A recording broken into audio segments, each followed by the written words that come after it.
Hey fellow Helldivers, it's Twilts coming at you with another video. Today we're going to be just going over the quick patch notes that just came out in April, patch 1.0002, I believe. Without further ado, let's get straight into it.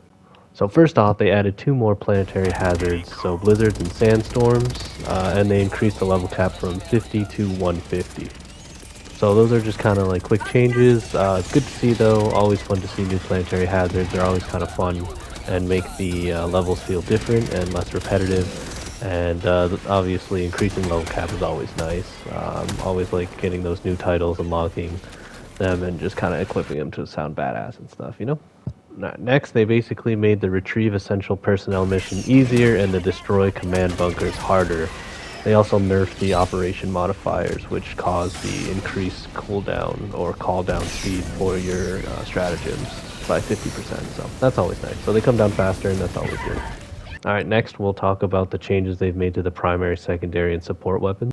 So first they changed the arc thrower for it to have a consistently 1 second charge shot as well as the increased stagger force, but it decreased the distance from 50 to 35 meters. So the guard dog is now restores full ammo from supply boxes. The anti-material rifle increased by 30% in damage, but I didn't really notice too much of a difference, but again, I don't really use that weapon too much. The breaker incendiary damage per bullet is increased from 15 to 20. And what I see as like the major change is they increased basically every single fire damage weapon or damage type. So that would include all of your flamethrowers, your incendiary mines, the incendiary bombs, and all those kinds of stuff, as well as obviously the breaker incendiary getting a major buff. So that weapon should be pretty main pick now. There's a quality of life change that Liberator Penetrator has now full auto instead of that burst. That's always nice. The Dominator has increased damage from 200 to 300 and is increased stagger, which is always good. In terms of the Diligence Counter Sniper, it got a little bit of a buff by increasing its armor penetration from light to medium, which is nice, but you can see me using it in the clip and it doesn't really feel too different, so you can't expect too much from there.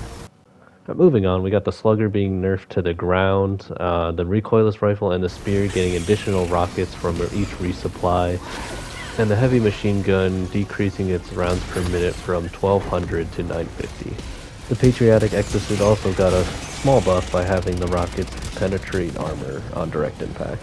They also made some big changes if you're a bug squasher, helldiver like myself, including chargers, normal melee attacks now doing less damage against exosuits, bile spewers and nursing spewers doing less damage with their puke, which is huge. Bile titans can no longer be stunned, which is, you know, a different approach, but whatever. Shriekers, my worst nightmare as a helldiver, got a little bit of a nerf as the Shriekers no longer cause bug breaches, and when they hit you as they're dying, they will do less damage. So, there hopefully no more Shrieker one-shots. They also made a couple balance changes to the armor system, with heavy armor now making you take 10% less damage, and medium armor getting you about 5% less damage.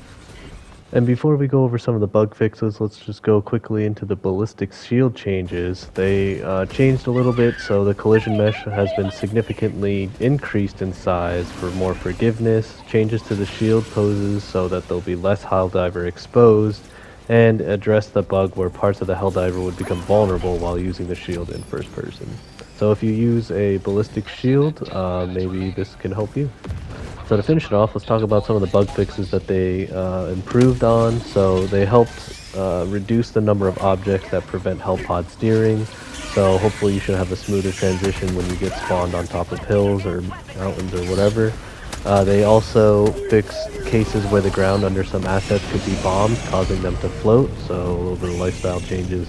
The main change that I was really happy with was when you log into the game, you can now have your primary weapon that you last equipped still with you, as well as your secondary and emotes, which was always very nice. It was always a pain in the ass to kind of re-equip those every time you came back into the game, but they seem to have fixed it now.